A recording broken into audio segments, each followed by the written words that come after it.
Car बच्चों, today we are going to discuss about worksheet number 77 of class 10th. This chapter belongs to revision of chapter number first, real number. This is second revision, or I think this worksheet is very useful for this year 10th candidate.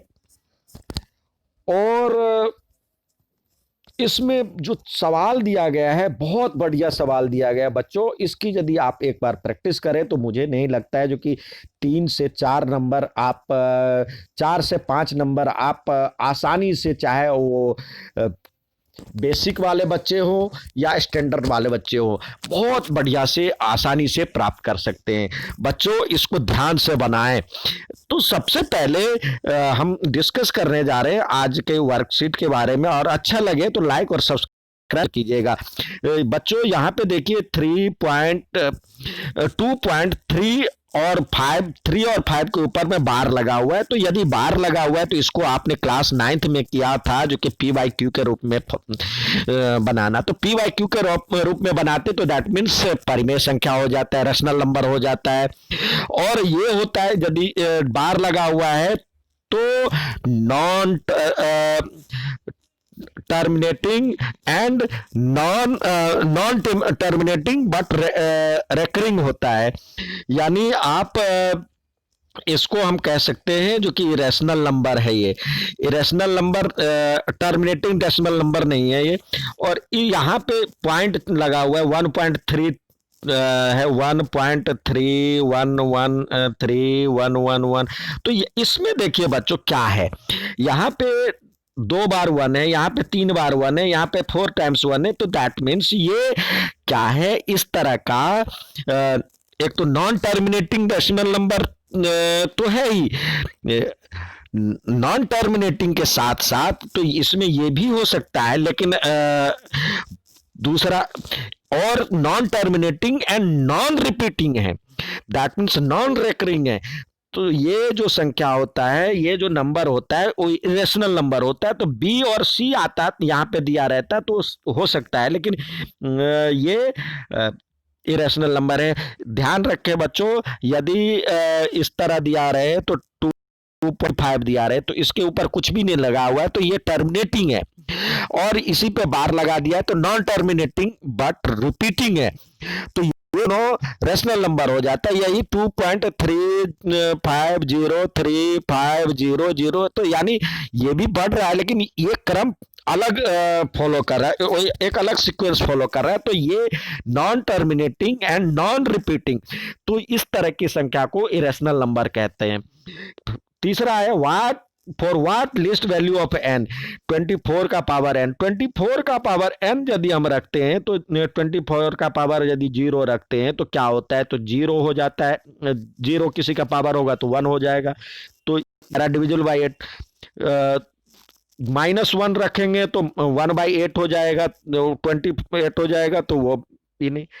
अब कह रहा है एक रखने पे 28 हो जाता है। वैसे n का नंबर मोर देन 1 होता तो सारे 8 से डिवाइड होता, क्योंकि 24 ही 8 से डिवाइड हो रहा है तो ये पूरा होता है, लेकिन इसमें दिया हुआ है तो ये आपका आंसर होगा। अब नेक्स्ट सवाल देखते हैं। कह रहा है जो कि इसको प्राइम फैक्टराइजेशन मेथड से प्राइम फैक्टर के रूप में लिखिए। तो ये 140 का आप पहले 2 से करें तो 70, पहले बच्चों पहले 2 से, फिर 5 से, फिर 3 से, 2 3 और 5 से करें तो ज़्यादातर इसी में हो जाता है। फिर 2 से करेंगे तो 35, फिर 35 5 से हो रहा है तो ये हो जाएगा 7। तो ये लिख सकते हैं 2 × 2 × 5 × 7, और 156 को भी इसी तरह लिख सकते हैं। तो इसी तरह इसका भी करना है तो आप करके प्राइम फैक्टराइजेशन मेथड लिखें, या तो इसको स्क्वायर के रूप में, कोई बच्चा इसको 2 का पावर 2 × 5 7 भी लिख सकता है, वो भी सही है। कोई पहले 7 लिख दे, कोई 5 लिख दे, तो किसी भी क्रम में लिख सकता है। हम अर्थमेटिक का जो बेस फंडामेंटल थ्योरम है उसमें पढ़े, जो कि उस किसी भी सीक्वेंस में हो सकता है। अब नेक्स्ट सवाल हम करते हैं। एचसीएफ दिया, मतलब इसका एचसीएफ दिया हुआ, एलसीएम कह रहा निकालने के लिए। तो आपने एक ये पढ़ा होगा जो कि एलसीएम इंटू एचसीएफ बराबर में product of two numbers, product of two numbers. तो यहाँ पे product of two numbers 306 into 657 दिया हुआ है, और यहाँ पे एलसीएम निकालना है, और एचसीएफ 9 है, तो ये एलसीएम की वैल्यू आप निकाल सकते हैं। नेक्स्ट हम देखते हैं सवाल।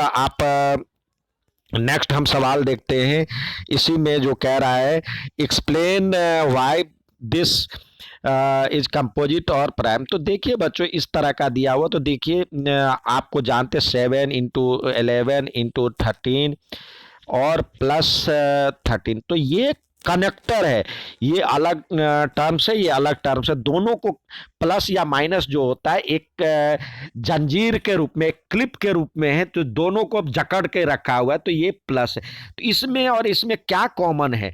13 कॉमन, तो इसको हम लिख सकते हैं 13 इंटू 7 इंटू 11 प्लस 1, तो ये लिख सकते हैं। तो 13 से मल्टीप्लाई है इसका है, तो दैट मीन्स ये कंपोजिट नंबर हो गया। इसमें भी 5 कॉमन है, तो ये भी कंपोजिट नंबर है। ठीक है बच्चों। देखिए बच्चों, ये 5th सवाल जो है बहुत बहुत इंपॉर्टेंट है। ये हमारे 90% बच्चे यहाँ के जो हैं वो इस सवाल को देखते ही इसको छोड़ देते। 10% बच्चे ऐसे हैं जो कि इसको आगे बढ़ते। यहाँ पे डिफरेंस कह रहा है, तो एक बार डिफरेंस निकाल लीजिए, और कोसेंट यानी एक इसको इससे डिवाइड करने के लिए कह रहा है, तो कर लीजिए। देखिए जब हम यहाँ पे निकालेंगे डिफरेंस, तो डिफरेंस निकालेंगे तो क्या है, 3 प्लस 2√3, और इसको ब्रैकेट माइनस,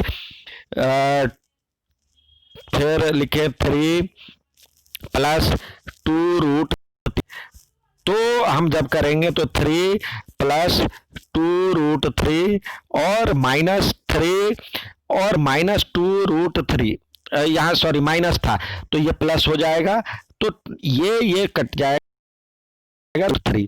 तो 4 क्या है, 4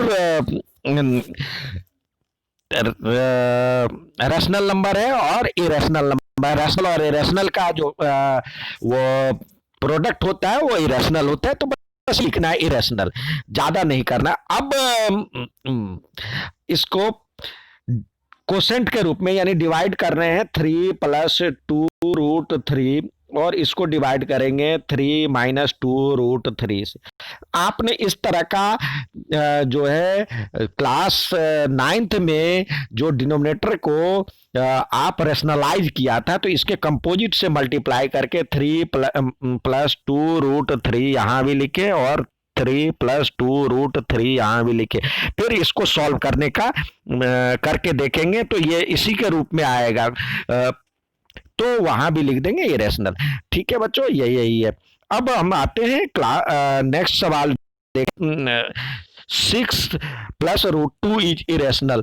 तो हमने इस तरह का जो आया था, तो बच्चों को बोला था जो कि, और हमने पीछे वीडियो भी बना के भेजा है। तो सबसे पहले हम 3 लाइन तो कॉमन है। लेट 6 प्लस √2 बी इसका अपोजिट मान लेते हैं, बी अ रेशनल। ठीक है, ये सबसे पहला है, ये सब में है। और 6 प्लस √2 बराबर में p/q या a/b मान सपोज या एज्यूम, तो इसमें लिख सकते हैं where a and b are को प्राइम नंबर। अब हम इधर देखिए, ये प्राइम इसको इरेशनल नंबर जानते हैं, ये रेशनल है, ये रेशनल है, तो एक साइड लिखें √2 इजकल टू a/b -6, बस हो गया, ये हो गया रेशनल है, ये इरेशनल है, ये रूट थ्री आप जानते हैं इरेशनल है, और बराबर में ये रेशनल है। तो रेशनल और इरेशनल कभी बराबर होता है? तो यहाँ पे लिखेंगे विच इज कंट्राडिक्टिंग, जो सब में लिखते हैं which is contradicting, so our assumption is wrong, so therefore 6 plus root two is rational number. Next सवाल आते हैं बच्चों, कह रहा है ये देखिए कुछ लोगों का मानना था जो कि ये सवाल नहीं आएगा, और तो इस तरह से हम अपने बच्चों को ये नहीं कह सकते जो कि ये सवाल की प्रैक्टिस ना करें। देखिए बच्चों, ये जो है आधारित है यूक्लिड एल्गोरिथम से, यूक्लिड डिवीजन एल्गोरिथम से। तो उसमें यूक्लिड एल्गोरिथम मतलब उसमें क्या कहता है, कोई ए और बी ए और बी पॉजिटिव इंटीजर है और ए जो है ग्रेटर देन बी है, तो ए और बी को इस तरह लिखा जाता है, मतलब ए बराबर में b q plus r, where Q and R are rational मतलब इंटीजर्स, एंड R की मतलब यदि हम किसी संख्या को A को B से डिवाइड करते हैं तो कोई ना कोई क्वोशेंट आएगा, यहाँ पे आएगा Q आएगा और कुछ ना कुछ रिमाइंडर बचेगा। जब हम इसी को हम बचपन में इसको जब डिवाइड को चेक किया था तो इसको इससे मल्टीप्लाई किया था और इसमें ये जोड़ा, तो यही चीज ये कहता b q plus r, a बराबर में b q plus r. R क्या है? आर जो है जिससे डिवाइड करते हैं उससे जीरो से बड़ी या बराबर होता है, या तो जीरो होगा या उससे बड़ी होगा और उससे छोटी होगा, आर से बी से छोटी होगा, जिससे डिवाइड कर रहे हैं उससे छोटी होता है। तो यहाँ पे कह रहा है टू क्यू प्लस आर। तो देखिए अब इसमें ये तो हमारा था उसके बारे में बताना, यूक्लिड विभाजन एल्गोरिथम के बारे में। अब कह रहा है टू क्यू प्लस वन के रूप में आया, तो लेट यहाँ पे माने let A B a positive integer and and take to equal to two, sorry B equal to two, then उससे क्या हो जाएगा, यूक्लिड एल्गोरिथम से ए बराबर में टू क्यू प्लस आर, जहां पे बी है वहां पे क्यू टू हो, टू क्यू प्लस आर। अब जब बी बराबर में टू है तो यदि हम दो से डिवाइड करते हैं किसी को तो रिमाइंडर क्या बचेगा? रिमाइंडर बचेगा जीरो या एक बचेगा, दो तो बच ही नहीं सकता। तो जब when when r equal to zero, then a equal to क्या हो जाएगा, टू क्यू प्लस जीरो, यानी टू क्यू क्या है, टू क्यू क्या नंबर है, टू क्यू जो नंबर है वो इवन नंबर है, यानी टू से डिविजिबल है, तो ये इवन नंबर हो जाएगा। अब जब व्हेन आर बराबर वन, देन क्या हो जाएगा, ए बराबर में टू क्यू प्लस वन। तो ये टू क्यू क्या है, जब इवन नंबर है तो उसमें एक जोड़ने पे क्या आ जाएगा, तो वही आपको कह रहा निकालने के लिए ओड आ जाएगा। तो two Q plus one is odd. So last वाला we can say every two Q plus one is odd number. अब नेक्स्ट सवाल देखते हैं, find the largest number which is divisible by this and this. जब largest की बात की जाए, जब अधिकतम की बात की जाए तो वो समझ लीजिए जो कि एलसीएम नहीं एचसीएफ होता है। तो कह रहा है जो कि सब में 5 रिमाइंडर बचता है, तो पहले से ही 5 सब्सट्रैक्ट कर लें, पहले से ही सब में इसमें भी 5 सब्सट्रैक्ट कर लेते, 245 में 5 सब्सट्रैक्ट करें तो 240 हो जाता है, और इसमें करते हैं तो ये हो जाता है 24 आ जाएगा। अब इसका एचसीएफ निकाल लें, जो आएगा इसका एचसीएफ निकाल लें, जो आएगा वो आंसर आएगा। ठीक है बच्चों, अब नेक्स्ट सवाल कहता है find the greatest number 6 digit. तो 6 डिजिट का ग्रेटेस्ट नंबर क्या होता है? आपको पता है 3 बार, 6 बार 6 होता है, 9 होता है। अब ये कह रहा है जो इसको डिवाइड डिविजिबल हो, तो दैट मीन्स जो इसका आप निकाल लें 24, 15 और 36 का निकाल लें। आता है आपको निकालना, और जो आएगा उसको इससे डिवाइड कर लीजिए। मान लीजिए कि इसका आएगा एक्स आएगा, तो एक्स से डिवाइड कर लीजिए। जो रिमाइंडर आएगा वो इसमें से सब्सट्रैक्ट कर दीजिएगा, तो वो आ जाएगा। ये आएगा, ये इसका एलसीएम आएगा 360, और इससे डिवाइड करेंगे 360 से, यहाँ से डिवाइड करेंगे तो जो आएगा ये लार्जेस्ट नंबर आएगा 999720। ठीक है बच्चों। अब नेक्स्ट सवाल देखते हैं। इन अ कैंटीन, फिर यहाँ पे भी कह रहा है, देखिए 144 है और 90 है। पेप्सी स्टॉक्स इन, लास्ट में देखते हैं same same height and cartoons of same brand, what will be the greatest? क्या दिया हुआ है? Greatest CF। तो 144, 14, इसमें आप 144 और 90 का HCF निकाल लें। अब जो आएगा वो आंसर डाल दें। अब कह रहा है जो कि right rational number, rational number ये और ये। तो बच्चों √3 का रेशनल नंबर सारे बच्चों को पता होता है 1.732, और √5 का नहीं सबको याद है, लेकिन कुछ याद भी रखें, 2.236। तो उसके बीच में रैशनल और इरेशनल कह रहा है निकालने के लिए, तो कोई और ले ले। यदि आपको नहीं पता है, यदि कहता है तो किसी एक का पता है, तो उस बाउंड्री से पहले या बाद का रखें और आप निकाल लें। कहता √2 का, √2 और √3 के बीच में, तो आप √2 का वैल्यू नहीं पता है, √3 का पता है, तो √3 से कम ले, 1.73 से कम ले लें, इसके बीच में रख लें। तो इसमें कह रहा है √3 और √5, तो √3 पता है, तो √3 से नीचे वाला ऊपर चाहिए, मतलब लोएस्ट बाउंड्री दिया हुआ है, तो उससे ऊपर ले लें। रेशनल नंबर ले लेंगे तो 1.79 हो जाएगा, 1.8 हो जाएगा, ये सारा रेशनल नंबर है।